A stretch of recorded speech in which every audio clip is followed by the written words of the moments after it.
حضرت ابو سعید خدری رضی اللہ تعالی عنہ فرماتے ہیں کہ رسول خدا صلی اللہ تعالی علیہ وسلم نے ارشاد فرمایا کہ سابقہ امت میں ایک آدمی تھا جس نے 99 آدمیوں کو قتل کیا ہوا تھا، 99 قتل کیے ہوئے تھے۔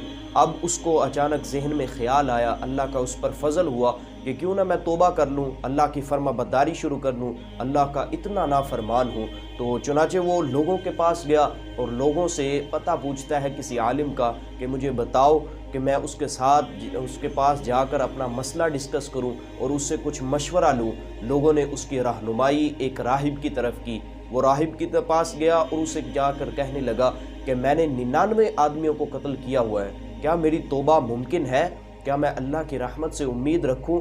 راہب اس کو کہنے لگا کہ تو نے 99 آدمیوں کو قتل کیا، اتنی بڑی اللہ کی نافرمانی؟ اس کو غصہ آیا، اس نے اس کو بھی قتل کر دیا۔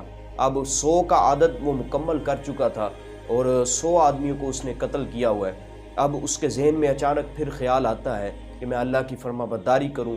پھر لوگوں کے پاس جاتا ہے، ان سے پوچھتا ہے کہ مجھے کسی عالم کی طرف رہنمائی کرو، میں اس سے مشورہ طلب کروں۔ لوگوں نے اس کی ایک عالم کی طرف رہنمائی کی جس کے پاس کتاب کا علم تھا۔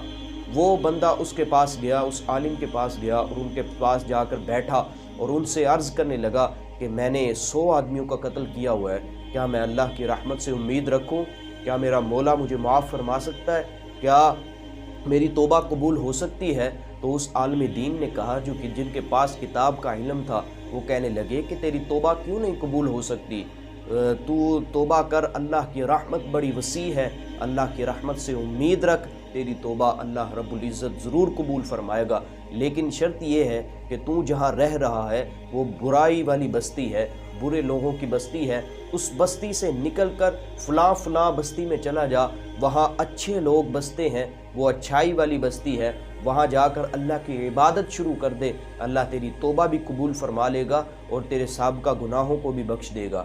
چنانچہ اس نے ایسا ہی کیا، اس اپنا سامان باندھا اور اس بستی، اچھائی والی بستی کی طرف روانہ ہو گیا، اس نے سفر شروع کر دیا۔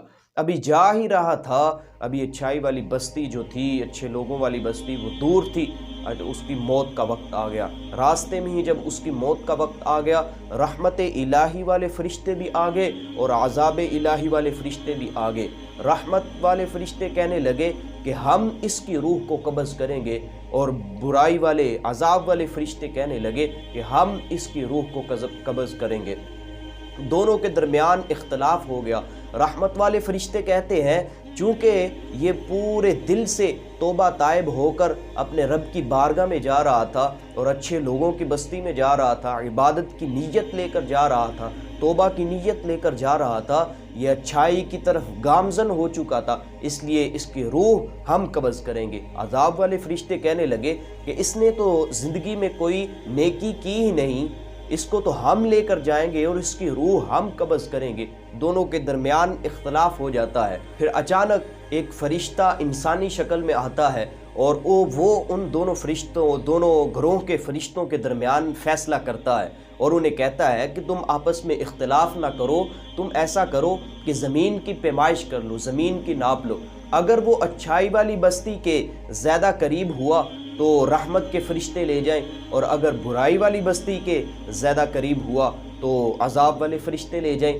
انہوں نے کہا جی ٹھیک ہے، ایسا ہی ہم کرتے ہیں۔ تو جب انہوں نے زمین کی پیمائش کرنا شروع کی تو اصل میں حقیقت یوں تھی کہ وہ بندہ برائی والی بستی کے قریب تھا اور اچھائی والی بستی سے دور تھا، لیکن اللہ کی رحمت جوش میں آئی اور اللہ نے اس زمین کو حکم دیا اچھائی والی بستی کی طرف سے کہ اے زمین تو سمٹ جا، تو سکڑ جا، اور برائی والی بستی کی سائڈ سے جو زمین تھی اس کو حکم دیا کہ تم مسیح ہو جا۔ تو حال تو یہ تھا، حقیقت تو یہ تھی کہ وہ اچھائی والی بستی سے دور تھا، لیکن اللہ کی رحمت جوش میں آئی، اللہ نے اس پر فضل کیا، اس کی توبہ کو دیکھا کہ یہ تو سچے دل سے میری بارگاہ میں توبہ کرنے آ رہا ہے، تو اللہ نے زمین کو حکم دیا کہ اے زمین تو سکڑ جا۔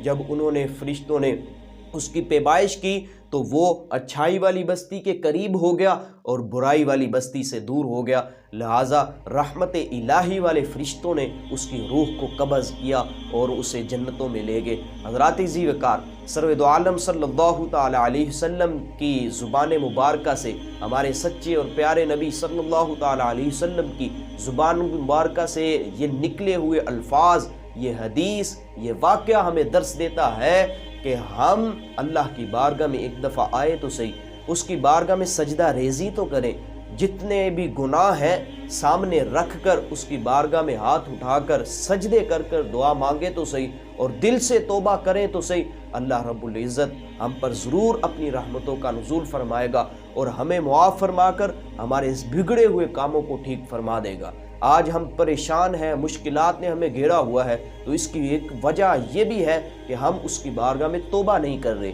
اس کی بارگاہ میں سجدہ ریزیاں نہیں کر رہے۔ آج ہم اس کی بارگاہ سے دور ہو گئے ہیں، جس کی وجہ سے ہمیں مشکلات کا سامنا ہے۔ آج بھی اس کی توبہ کی دروازہ کھلا ہوا ہے اور وہ آوازیں دے رہی ہے اس کی رحمت کہ آ جاؤ میری بارگاہ میں تمہاری توبہ بھی قبول کروں گا، تمہارے گناہوں کو بھی بخش دوں گا اور تم پر اپنے فضل، اپنا کرم، اپنی رحمتوں کا نزول بھی فرماؤں گا۔ جب تک مغرب سے سورج طلوع نہیں ہوتا اس وقت یہ دروازہ، یہ رحمت کا دروازہ، یہ توبہ کا دروازہ کھلا ہوا ہے اور اللہ کی رحمت آواز دے رہی ہے بندوں کو کہ اے بندو آ جاؤ اس کی بارگاہ میں سجدہ ریزی کرو، تمہارے تمام گناہوں کو بخش دیا جائے گا۔ اللہ تعالی ہمیں عمل کی توفیق عطا فرمائے۔